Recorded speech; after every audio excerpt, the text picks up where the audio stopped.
আসসালামু আলাইকুম দর্শক, লন্ডন থেকে কাজী হেমায়েতুদ্দিন মিশন। নমস্কার, আমি তরুণ ঘোষ।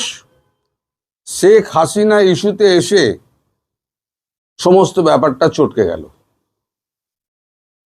মিটিং কালকে জয়শঙ্করের সঙ্গে খলিলুর রহমানের মিটিং হচ্ছিল, কিন্তু শেখ হাসিনার প্রত্যর্পণ এবং হাদির খুনিদের প্রত্যর্পণ নিয়ে একটা জট পেকে গেল। এই জটটা কখন ছাড়াবে তার কোনো নিশ্চয়তা নেই। এক কথায় বলা যায় যে শুরুতেই চুনা ফেলে দিয়েছেন আমাদের খলিলুর রহমান। এক তো হচ্ছে এই শারমিন চৌধুরী, প্রাক্তন স্পিকার, তার অ্যারেস্ট, সেটা বুঝিয়ে দিচ্ছে যে আওয়ামী লীগের এই ব্যাপারে মানে বিএনপি সরকারের মনোভাব কি সেটা পরিষ্কার উনি বলেছেন, জয়শঙ্করজি বলেছেন। এখন আমাদের কাগজে কূটনৈতিক ভাষায় যেটুকু বলা যায় সেটুকু আমাদের কাগজে বেরিয়েছে। জয়শঙ্কর খলিলুরের কথা উঠল হাসিনা প্রসঙ্গ।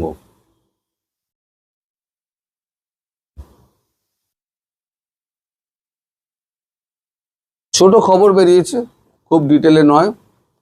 আমি অন্যান্য অনলাইন মিডিয়াগুলোও দেখলাম, সেখানেও খুব ছোট খবর বেরিয়েছে, কিন্তু ভেতরের ব্যাপারটা আমি আপনাদের পরে বলছি। আগে খবরটা পড়ে দিই কি বেরিয়েছে। বাংলাদেশের নতুন বিএনপি সরকারের প্রথম সরকারি প্রতিনিধি হিসেবে গতকাল নয়াদিল্লিতে এসে আজ সন্ধ্যা পর্যন্ত ধারাবাহিক দৌত্য সারলেন বিদেশমন্ত্রী খলিলুর রহমান। কূটনৈতিক সূত্রের খবর, এস জয়শঙ্করের সঙ্গে বৈঠকে বাংলাদেশের প্রাক্তন প্রধানমন্ত্রী শেখ হাসিনা এবং প্রাক্তন স্বরাষ্ট্রমন্ত্রী আসাদুজ্জামান খান কামালকে প্রত্যর্পণের আর্জি ফের জানানো হয়েছে। অন্য দেশে বাংলাদেশের জন্য ভিসা সহজ করার বার্তা দিয়েছে নয়াদিল্লি। আজ দুপুরে নয়াদিল্লিতে হায়দ্রাবাদ হাউসে জয়শঙ্করের সঙ্গে খলিলের 1 ঘন্টার বেশি আলোচনা হয়। দুই মন্ত্রী একান্তে কিছু কথা বলেন। জয়শঙ্কর এক্স হ্যান্ডেলে লেখেন, ঘনিষ্ঠ যোগাযোগ বজায় রেখে আমরা আমাদের সহমত পোষণ করেছি। বিদেশমন্ত্রীকে বিবৃতিতে বলা হয়েছে, দুপক্ষই বিদ্যমান দ্বিপাক্ষিক কাঠামোর মাধ্যমে অংশীদারিত্ব গভীর করার প্রস্তাবগুলি পর্যালোচনা করেছে। এই লক্ষ্যে দীর্ঘ পরবর্তী আনুষ্ঠানিক বৈঠক আরও হবে বলে আশা করা যাচ্ছে। বাংলাদেশের একটি সংবাদ মাধ্যমে তারেক রহমানের ভারত সফরের পূর্বাভাস দেওয়া হয়েছে, কিন্তু যদিও ভারতের পক্ষ থেকে এমন কোনো রকম পূর্বাভাস পাওয়া যায়নি। খলিলুর আজ বাণিজ্যমন্ত্রী পীযূষ গোয়েল, পেট্রোলিয়াম প্রাকৃতিক গ্যাস মন্ত্রী হরদীপ সিং পুরীর সঙ্গেও বৈঠক করেছে। এ সময় প্রধানমন্ত্রীর বিশেষ মন্ত্রীর উপদেষ্টা হুমায়ুন কবির এবং ভারতে বাংলাদেশের হাই কমিশনার রিয়াজ হামিদুল্লাহ উপস্থিত ছিলেন। খলিলুর সাম্প্রতিক সময়ে বাংলাদেশের ডিজেল সরবরাহের জন্য ভারতকে ধন্যবাদ জানান এবং সরবরাহ আরও বাড়ানোর অনুরোধ জানান। জবাবে পুরো বিষয়টি ইতিবাচকভাবে বিবেচনার জন্য আশ্বাস দিয়েছেন। বাংলাদেশের বিদেশ মন্ত্রকের বিবৃতিতে জানানো হয়, ওসমান হাদি হত্যাকাণ্ডে অভিযুক্ত ব্যক্তিদের গ্রেপ্তার করে ভারত সরকারকে ধন্যবাদ জানায় খলিলুর। ধৃতদের প্রত্যর্পণের চুক্তি অনুযায়ী বাংলাদেশে ফেরত পাঠানোর বিষয়ে ঐক্যমত্য হয়েছে। মানে হাদির খুনিদের ব্যাপারে ফেরত দেওয়ার ব্যাপারে খবরটা এখানেই শেষ। ফেরত দেওয়ার ব্যাপারে দুই সরকারই ঐক্যমত হয়েছে।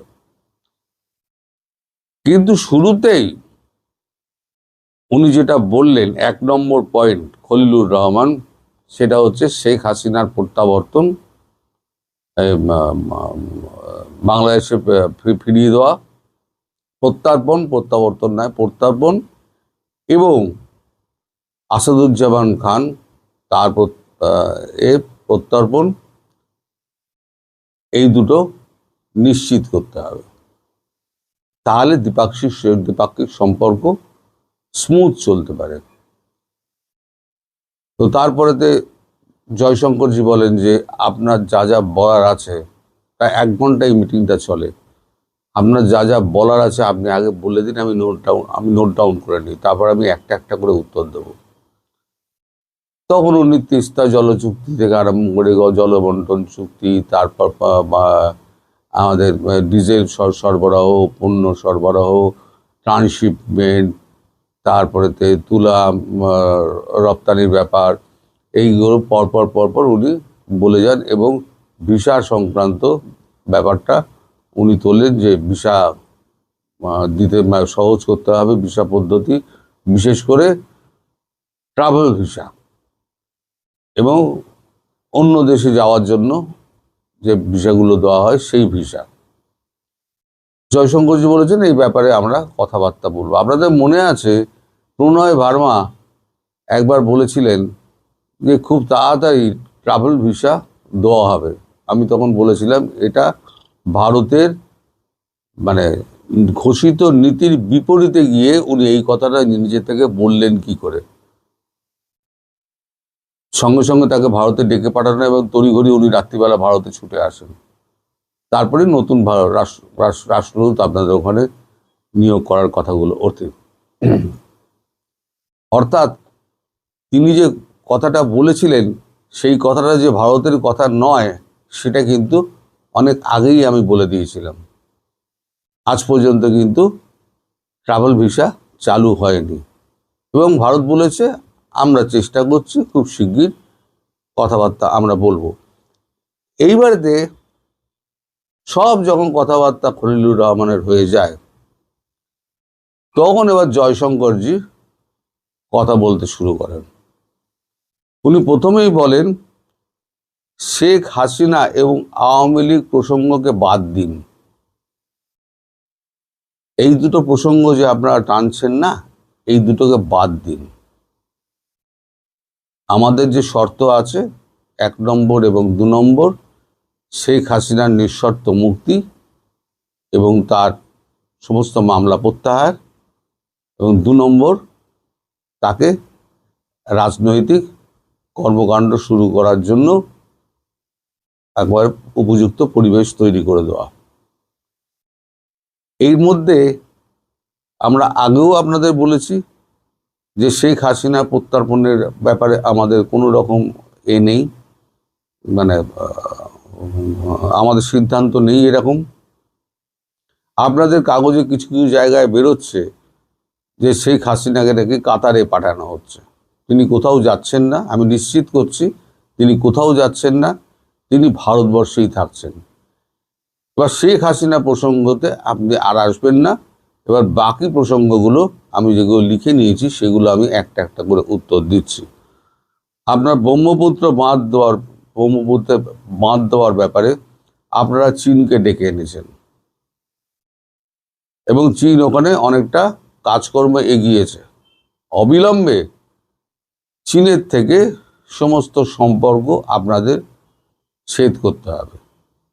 2 হচ্ছে এই যে তার্কিতে গিয়ে আপনি এতগুলো দিন কাটালেন এবং টিভি ড্রোন কোম্পানির সঙ্গে আপনি 2 দিন ধরে বৈঠক করলেন, কেন করলেন তার সন্তোষজনক উত্তর আপনাকে দিতে হবে।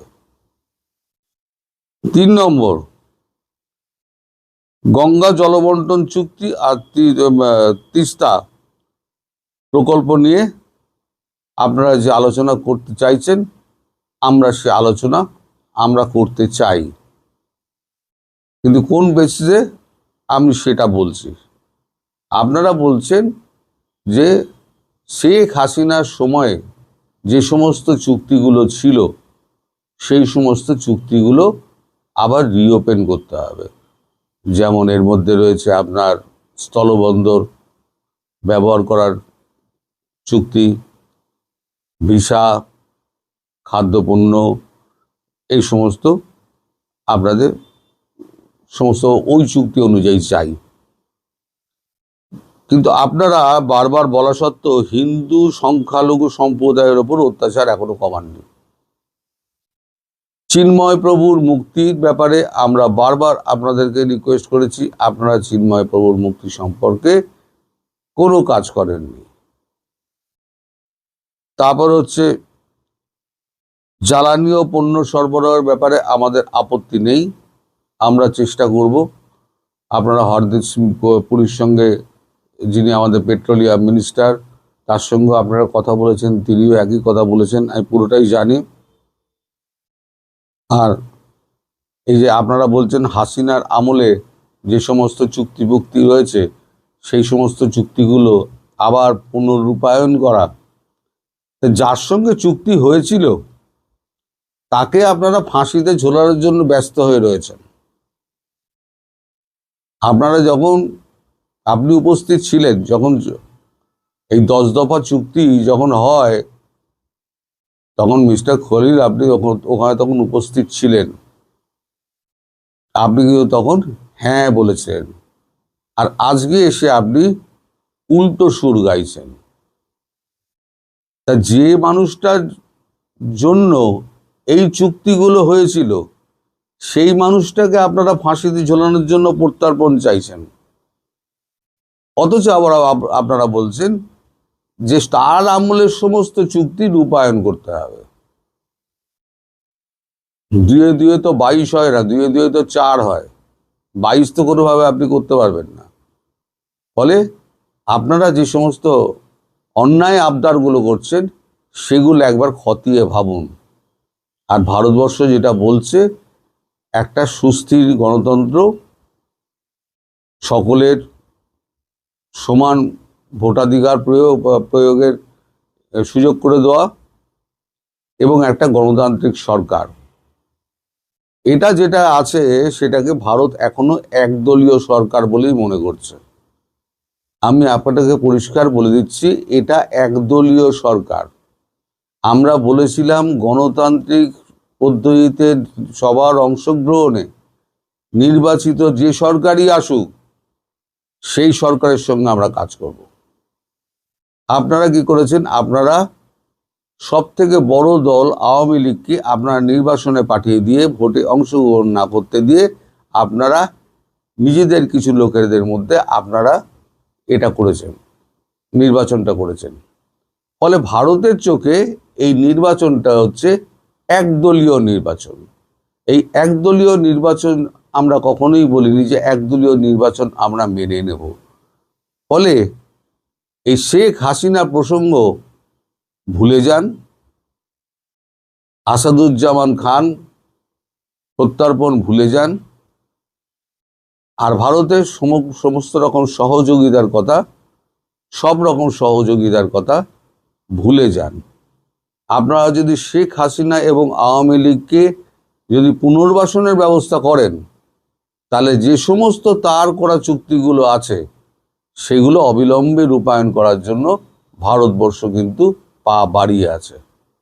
আমরা ভবিষ্যতেও কথা বলবো, আমরা আবার আলোচনা করব, কিন্তু শেখ হাসিনার প্রত্যর্পণ নিয়ে আর দ্বিতীয়বার এই কথা ভারতবর্ষ শুনতে চায় না। মিটিং শেষ। অর্থাৎ শেখ হাসিনা প্রসঙ্গ উঠতেই মিটিংয়ে একেবারে ধামাচাপা পড়ে গেল, মানে মিটিং আর কি ভণ্ডুল হয়ে গেল, যাকে বলা যায়। তারপর চাটা খাওয়া, হ্যান ত্যান, এই সমস্ত যা হয় সে তো সবই জানেন, কূটনৈতিকভাবে যেটা হয় সেগুলো হয়েছে।